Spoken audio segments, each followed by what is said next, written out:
আত্মহত্যা কাকে বলে? আমরা সবাই জানি নিজের জীবন নিজের ইচ্ছায় শেষ করে দেওয়াকে আত্মহত্যা বলে।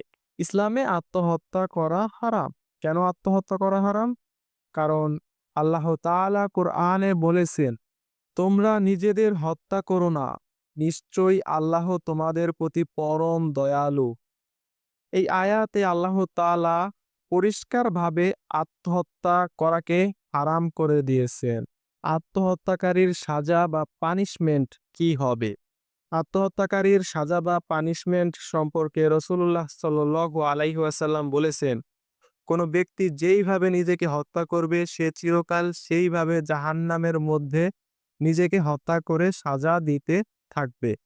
অর্থাৎ কেউ যদি পাহাড় থেকে লাফ দিয়ে নিজেকে হত্যা করে, তাহলে পরকালে জাহান্নামের মধ্যে সে একইভাবে পাহাড় থেকে লাফ দিয়ে বারবার লাফ দিয়ে নিজেকে হত্যা করে সাজা দিতে থাকবে। আবার কেউ যদি বিষ পান করে নিজেকে হত্যা করে, তাহলে পরকালে সে বিষ পান করে বারবার নিজেকে হত্যা করে সাজা দিতে থাকবে। So suicide is never the solution. কারণ আল্লাহ তাআলা কোন ব্যক্তিকে তার সামর্থ্যের বাইরে দায়িত্ব দেন না।